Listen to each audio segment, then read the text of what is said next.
Hi, Grandma here, and I'm beginning the book, The Golden Goblet by Eloise Jarvis McGraw.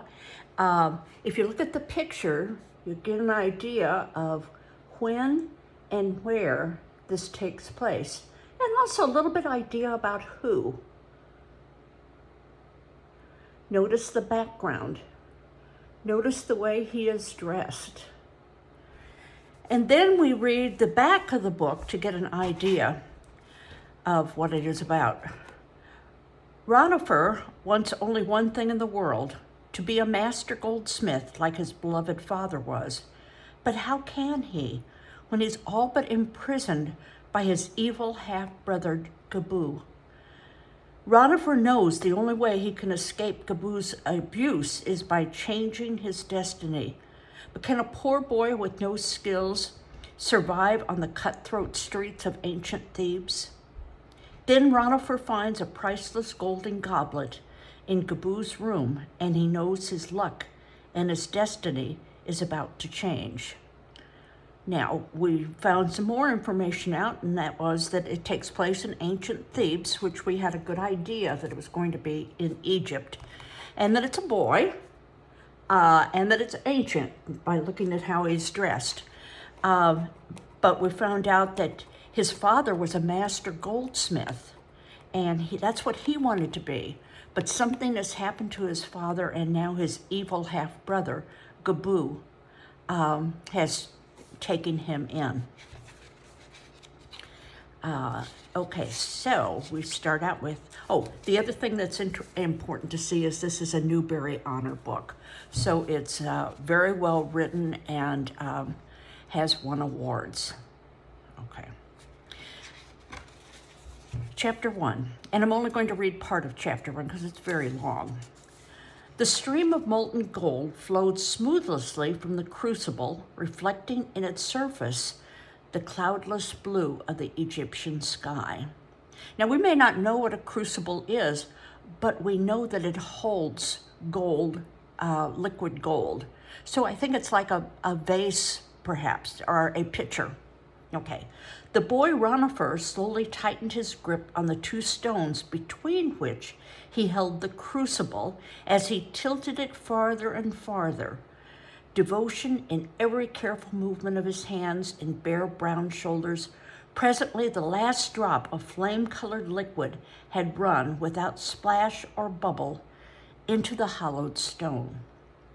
With a sigh of satisfaction, the boy set stones and crucible aside and wiped the sweat from his hands upon his cotton kilt.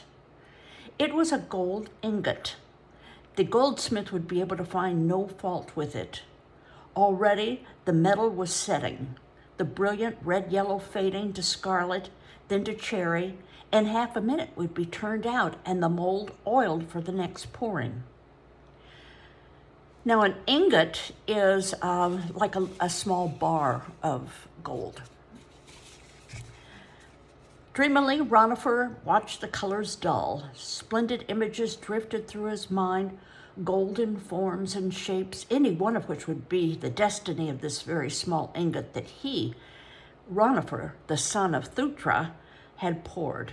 It might become part of a wide glittering collar, or the inlay of a fine dagger for some nobleman's tomb, or better, a cup fit for the pharaoh himself, shaped like a flower and hammered to fragile thinness. Well, perhaps not the cup. Ranofer admitted to himself after a little reflection. It was only a small ingot, after all. Besides, such a cup as he had pictured could never come from this particular gold house. No one here had the skill to fashion it, not even Rick, the goldsmith himself. Only Zhao, the greatest gold worker in all Thebes, could make such a cup. Zhao, the master, could make anything. From his artist's fingers sprang objects of such wonderful beauty: cups, bowls, boxes, necklaces, daggers, great golden collars, bracelets, exquisite amulets that Pharaoh himself would be served by no other smith. To this I might have been his pupil some day, if my father had lived, Ranofer thought. He all but said he would accept me. Ay, if my father had not died, if I had never had to go and live with Gebu, if I never even heard of Gebu. The unwelcome picture of Gebu's face broke through Ranofer's preoccupation, scattering his daydreams and rousing him to present reality in which Zhao the master had no place. He was aware again of voices, of the clang of tools around him in the mud-walled courtyard and the sharp, hot odor of metal mingling with the soft afternoon breeze off the Nile. Are you getting a picture in your head of an outdoor courtyard with all sorts of men molding and pouring and melting, smelting gold, but not far from the Nile River? It was the month of Hathor and the season of growing, and the air was cool despite the heat from the hooded furnaces that lined the courtyard. Even Lord Ra, the sun, did not scorch and burn in this pleasant winter time, but shed his radiant light beneficently upon the brown backs of the men bent to their work, striking blue gleams from their ink-black hair and snowy kilts, glancing with blinding intensity off gold ingots, gold wire coils, and the scraps and bits of gold that littered the low work tables. Instead of an answering sense of peace, Ranofer felt only the sore and familiar longing for other days when he would have rejoiced in a gentle sun and work he loved, when both his father, Thutra, and Zhao the master were a part of his life, a large part, and his half-brother Gebu, the stonecutter, no part at all. "Do not ruin the day by thinking of Gebu," the boy told himself. "Do you not see enough of him and his heavy hand at home? That ingot was set, and here you stand idle."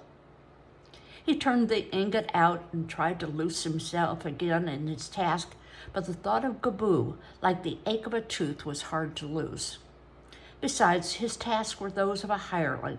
No matter how expertly he did them, he could not hope to progress to anything better, as even the most stupid apprentice did.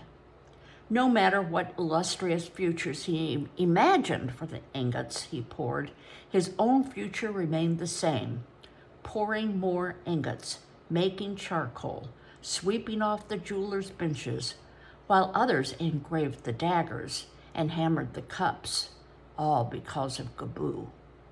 "Why can I not be the apprentice?" Ranofer asked himself for the 100th time. "Because Gebu does not wish it. And why does he not wish it? The pig, the son of Set, the devil? Why must he place me here in the gold house if I'm never to learn anything?" No matter. It was useless to try to fathom the ways of the accursed one. His reasons were his own, and to protest brought only beatings, as Ranofer had found out long ago. Here he was, and here he would stay until Gebu ordered otherwise. Ranofer picked up the ingot, which was now cool enough to handle, and carried it to the nearby workbench on which the draw plate stood.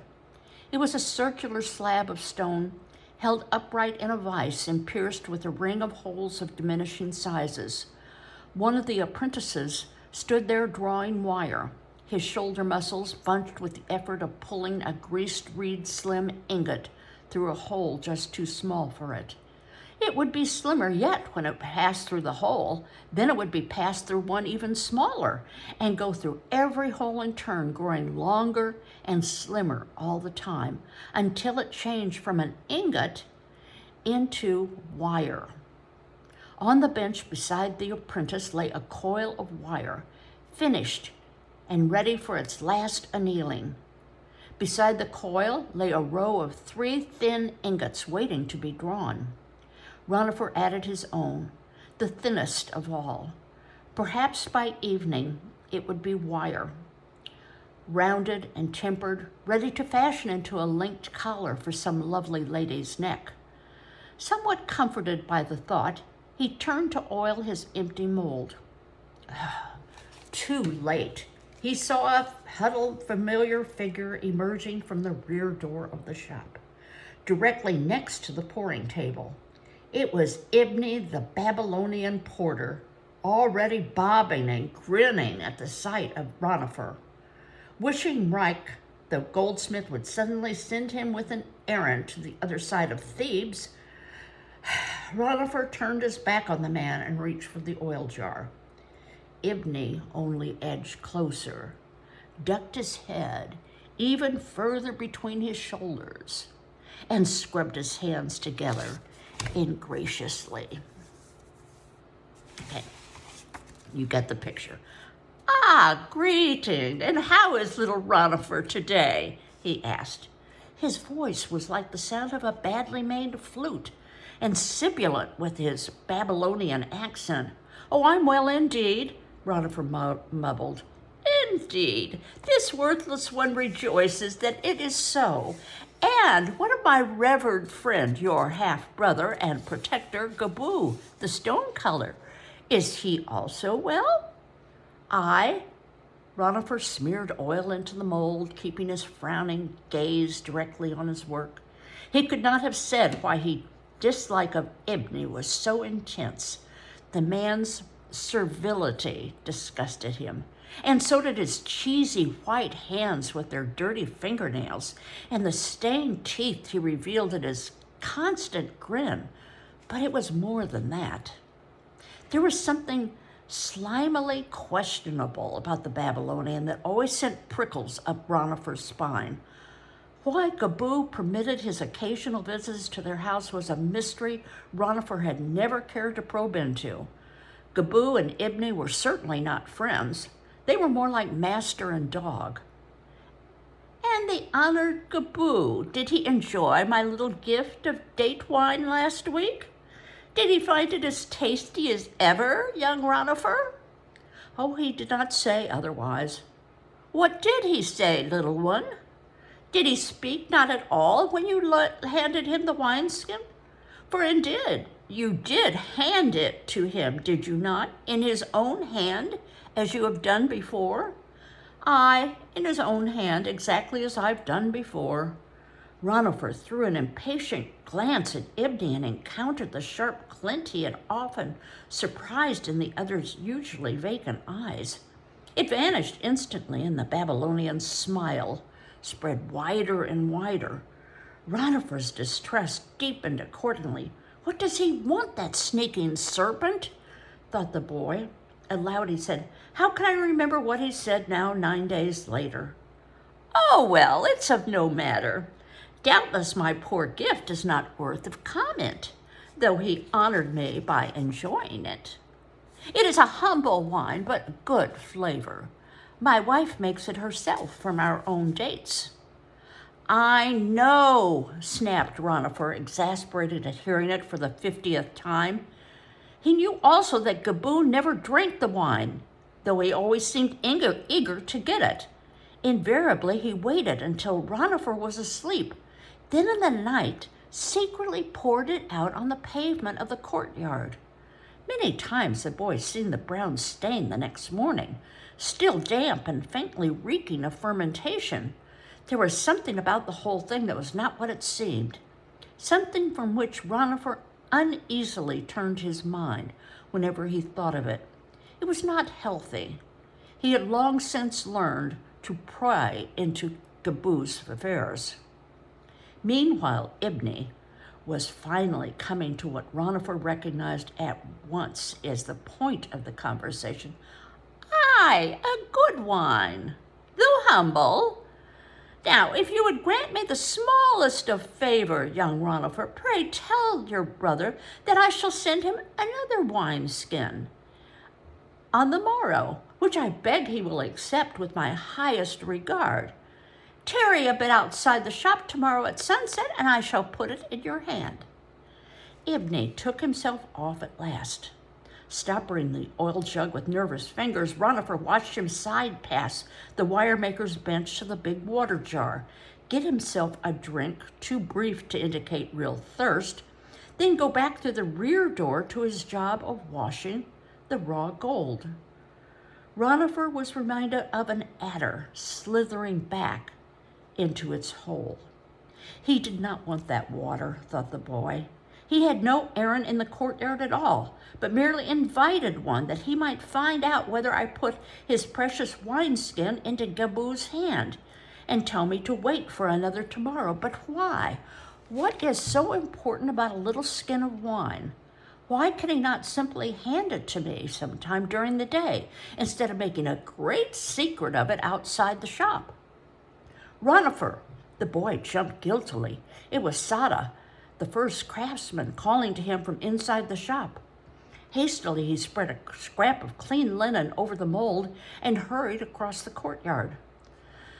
The light dimmed and cooled as he moved under the overhanging thatch of palm fronds and into the long three-sided shed. In a corner glowed two of the box-like furnaces. On a low stool before one of them sat Rake, the goldsmith, using a pointed blowpipe to direct the heat onto a gold ornament he held carefully in copper tongs. 3 apprentices leaned over him, watching, unmindful of the clatter of the porters washing raw gold in the big vats at the back of the room, of the weigher calling out numbers to the scribe standing beside the balance scales, of the loud ping, ping of the second craftsman's hammer upon a half-finished bowl. Ranofer lingered a moment. He too would have liked to have watched Rake work, to note his way with a blowpipe and how the flames must heat the bosses of the ornament, thereby adding a precious detail or two to his scant knowledge of the craft he loved since babyhood. But Sata called again. Ranofer, come here, boy. By Ammon, I'll wager the snails could pass you by. Here, brush my table, and mind you lose not a grain of gold. I want the sweepings refined and poured again before the sun sets. Aye, Neb Sata. As the first craftsman moved away, scowling as usual, to set a finished collar upon the shelf, Ranofer hurried to the low work table. A woven grass mat was spread on the ground before it. No one but Rake used a stool. Dropping to one knee and sinking back on his heel in the habitual pose of the gold worker, the boy took up the hare's foot and began to sweep gold dust, scraps, clippings, and bits of wire from the tabletop into the sheepskin that hung beneath its scooped-out front edge. There was more gold to be recovered from these leavings than one would suspect. He'd poured the slim little ingot now lying yonder in the courtyard beside the draw plate from just such sweepings as this. Presently, he would be pouring another. So he's just basically sweeping up the crumbs of gold that are left over after an object is made, and they are taking these sweepings and then remelting them into ingots of gold, so there's never any wasted gold around. I have finished, Neb Sata, murmured the boy.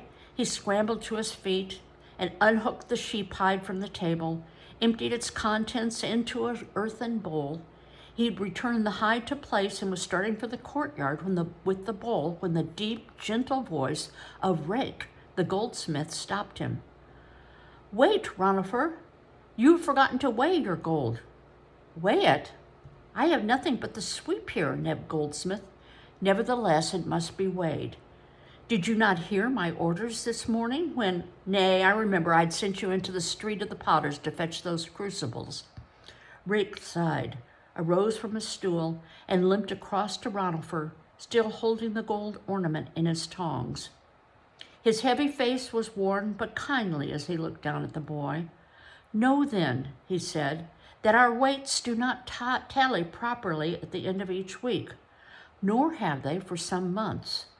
Gold has been missing in such small quantities that for long we blame the scales, but it's not the scales.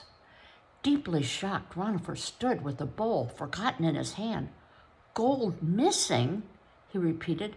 A thief in the night, Neb Goldsmith. Nay, the guard's eyelids never close, and the storeroom seals are unbroken. It's someone in the shop who is robbing me. In the shop? But how? How could he? There are many ways to conceal a lump or two of gold, innocent one, put in the second craftsman gloomily. Aye, said one of the apprentices, I've heard of men hiding small ingots in their mouths, Or under their sandal straps, said another, or in a loaf of bread. There are as many methods as there are thieves, Rick said wearily, and we must discover the one which is plaguing us. The first step is to keep daily account of every grain, even the sweep. We shall catch him before long. Ranofer was standing like an image, a sharp suspicion in his mind. Who in this shop would steal gold? Who was treacherous enough, low enough, save Ibni the Babylonian? It was only too easy to picture his white, moist hands with its filthy fingernails reaching out stealthily, but there was no way to prove such a suspicion. The goldsmith's hand grasped Ranofer's shoulder and shook it gently. What ails you, boy? Are you asleep or struck dumb? Oh, I neither, Neb Goldsmith. Ranofer hesitated, his troubled eyes on the man before him. Rick was an unimpressive figure, similar in build and feature to 100 other men, with a suggestion of a paunch and a foot maimed long ago by spilled molten metal. The falcon ornaments held in his tongs was no better than half the goldsmith and Thebes could fashion. He was no genius like Zhao, no artist like Thutra, the father of Ranofer. He was only an honest and kindly artisan, just now saddened by treachery. And I'm going to stop here, and we will continue it later. Bye-bye.